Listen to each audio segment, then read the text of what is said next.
രാജ്യത്തിന്റെ വ്യാവസായിക രംഗം മാറ്റിമറിച്ച് മേക്ക് ഇൻ ഇന്ത്യ പദ്ധതി 11ാം വർഷത്തിലേക്ക് 2014 സെപ്റ്റംബർ 25-നാണ് പദ്ധതി തുടക്കം കുറിച്ചത്.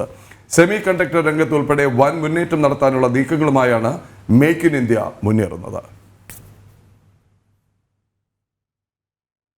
രംഗത്താണ് മേക്ക് ഇൻ ഇന്ത്യ പദ്ധതി വൻ മുന്നേറ്റം പ്രകടമാക്കിയത്. 10 വർഷത്തിനിടെ കയറ്റുമതിയിൽ 7500% വളർച്ച മൊബൈൽ ഫോൺ ഉത്പാദന രംഗം കൈവരിച്ചു. 2014 കേവലം 2 നിർമ്മാണ യൂണിറ്റുകൾ മാത്രമുണ്ടായിരുന്ന മൊബൈൽ ഫോൺ വ്യവസായത്തിന് ഇന്ന് ഭാരതത്തിൽ 200 യൂണിറ്റുകളുണ്ട്. ലോകത്തിലെ രണ്ടാമത്തെ ഏറ്റവും വലിയ മൊബൈൽ ഉത്പാദക രാഷ്ട്രം കൂടിയാണ് ഭാരതം. രാജ്യത്ത് ഉപയോഗിക്കുന്ന 99% മൊബൈൽ ഫോണുകളും ഇന്ന് തദ്ദേശീയമായി നിർമ്മിക്കപ്പെടുന്നു.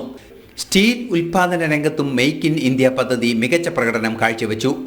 1.5 ലക്ഷം കോടി രൂപയുടെ പൊതുനിക്ഷേപം മേക്ക് ഇൻ ഇന്ത്യ പദ്ധതി വഴി സ്റ്റീൽ വ്യവസായ രംഗത്തുണ്ടായി. 50%-ലേറെ മൊത്ത ഉൽപാദന വർധനവും കൈവരിച്ചു.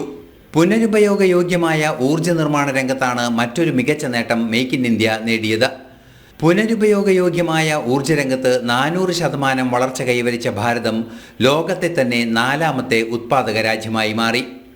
$3 ബില്യൺ വ്യവസായ രംഗമായി മേക്ക് ഇൻ ഇന്ത്യ പദ്ധതി വഴി വൈദ്യുത വാഹന വിപണി വളർന്നു. പ്രതിരോധ ഉത്പന്നങ്ങളുടെ കയറ്റുമതി 1000 കോടി മാത്രമായിരുന്നത് മേക്ക് ഇൻ ഇന്ത്യയിലൂടെ 21,000 കോടിയായി വർദ്ധിക്കുകയും 85ഓളം രാജ്യങ്ങളിലേക്ക് കയറ്റുമതി വ്യാപിക്കുകയും ചെയ്തു. വന്ദേ ഭാരത് ട്രെയിനുകളും ബ്രഹ്മോസ് മിസൈലും മൊബൈൽ ഫോണും മേക്ക് ഇൻ ഇന്ത്യ പദ്ധതി വഴി നിർമ്മിക്കപ്പെടുന്നു.